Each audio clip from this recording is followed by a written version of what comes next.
And what's going on, everybody? Welcome back to the channel. It's your boy Artist, your host, man. In today's video, I want to talk to you guys about what it's like being 30. And I'm gonna get straight into it, man. Before I do, man, go ahead and get your boy a like, comment, don't forget to subscribe, and hit that bell notification when I drop a new banger. So to be honest with you, turning 30 really feels like a restart. Especially if you kind of like fumble through your 20s. And like I said, I'm a humble, open, and transparent guy. You know what I'm saying? So I don't mind kicking the shit and kicking my own ass a little bit, right? But 30 just feels like a restart. Like that weird like feeling that you got when you turn 18. Like right before you turn 18, it was like this weird, anxious, paranoid. Hold on, coffee break. Cheers.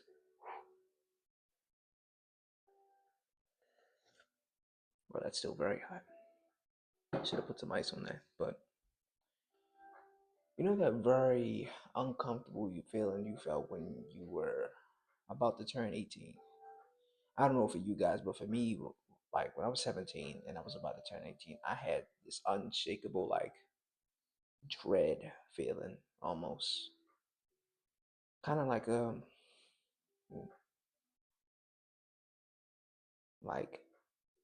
I kind of felt like everything was falling apart. And then my birthday came and nothing changed. And all that, I guess, fear, all that pressure, all that anxiety that was building up, only for the same normal day to be happening the next day. It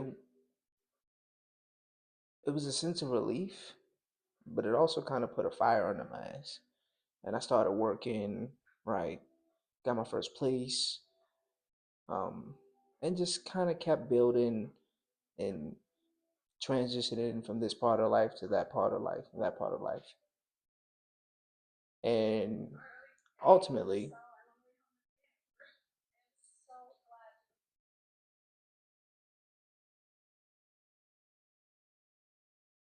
ultimately, I went through my own trials and errors, right? I went through my own trials and errors. I kind of fumbled this way, steered that way, steered that way. And then 29 came, and then I got that same feeling, but this time it was different. This time there was more of a sense of focus, a more sense of urgency. Um, Definitely being sober, definitely, taking account into like the sense of focus. But when I look back on my life, man, I kind of see, looking at it from an objective standpoint, I was kind of just like throwing dice at the wall, dude. Just like, okay, is this gonna work? No. This works? No. And the one thing that I pride myself on is that like every time I threw the dice, I kept picking them back up.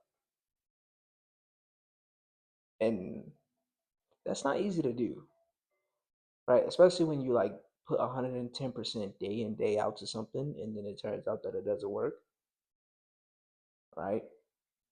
But I can also look at it from another objective standpoint and see where I didn't continue on certain paths. Maybe gave some things, maybe a few months, maybe a year, right? I was looking at the growth in a linear fashion, and growth growth doesn't work that way, right? I've been working out for the past 4 years consistently, 7 if we count the inconsistent, but I don't count those because like there's no real grind there. I'm not in it for the game. I'm not loving it for the game, right? And what I learned in that time frame is that success isn't linear. That's the first thing that I learned. Success is not a linear thing. There's going to be ups, there's going to be falls. You're going to learn things about yourself. You're going to learn things about other people. You're going to learn how you interact with other people. You're going to learn about different characteristics, different architects and people, and you have to maneuver through all that. And I kind of was self-taught through a lot of this, right? I had people that trying to help me, but I was also naive in some cases. But then I was also a people pleaser in some cases. So that would put me in this weird place where like I didn't trust anyone's help, right? Coming from somebody who used to be, once you get to like a certain place after being a people pleaser, and I was doing this I didn't even know the term of it. I didn't even know what I was doing. I was just like, well, this is what my mom told me. You know what I'm saying? Like, be kind to people, be nice to people. You know what I mean? And it would fuck me up when people wouldn't do the same. Not to say there weren't people who didn't reciprocate this energy at all. That would be a lie. But I felt like I was lied to, and then I also felt like I was lying to myself because I'm like, wow, I've been believing this thing, my entire life, and that's not true.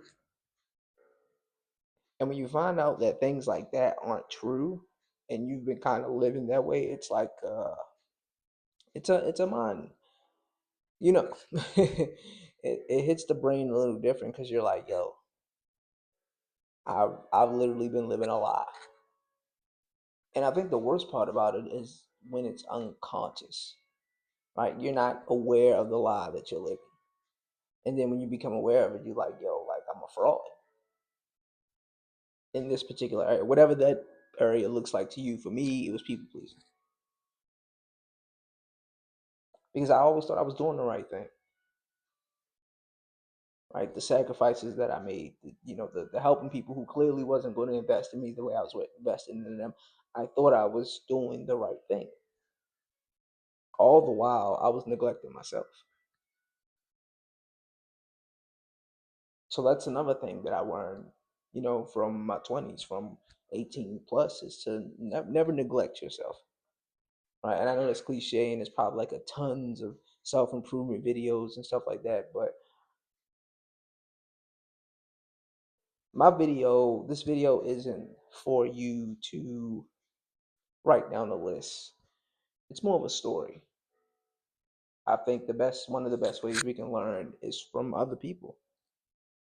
And like in multiple of my videos, I've always said I want to document my journey, document what I'm going through, right? Document how far I came. Like I can look back on my old channels or like my old Facebook or whatever the case may be, and I'm like, wow, man, I've grown. And sometimes it feels like I'm in the same space, but I know the difference, right? But then when you know the difference, a lot of times people like to put you in that old box that you used to be. Right? If you guys don't know, check out some of my videos. I'll link, you know, most recent video in the comment section below. But I used to be an addict to weed, big time addict. A lot of people tell you it's not addictive. No, but it has addictive properties, right? It doesn't have addictive chemicals, but it definitely has addictive properties, right? Because the way the brain works, right? The brain wants to be sedentary. The brain wants to feel good. The brain wants to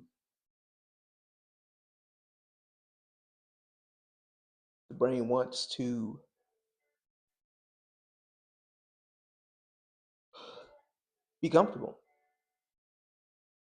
The brain wants the least resistance, and this is El Capitan of all of this. You know what I'm saying? And while you do have your soul, when you do got willpower, it's very important to be aware of how the body works, how the mind works, how this meat suit works. And when you're naive of that knowledge, it's even more of a slippery slope that you go down because you're like, wow, like you're still learning you, but then you don't really know how you even works outside of personality, right? So there was a lot of growing, a lot of late blooming that I had to do, and there's no shame in the game because we're all on our own race, right? And people like to put you in the box. I was getting a little bit off topic, but they like to put you in the box of who you used to be because it very much makes them go, I'm not changing. And for whatever reason, right? For whatever reason, there's a sense of like competition. And it's like I've never been the type of person to be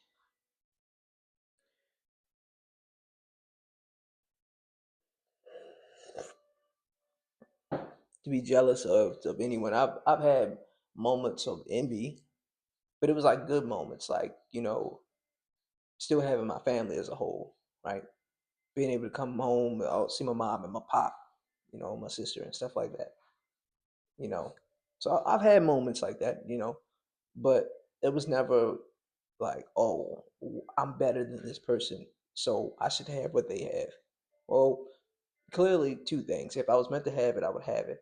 Or the second thing, I haven't worked hard enough to achieve it. It's that simple. But you learn that most people are not for you. People say they want the want you to win. They want the best for you, but do they really? Do they want you to do good, or just good enough to where you're not doing better than them? Some people do, some people don't.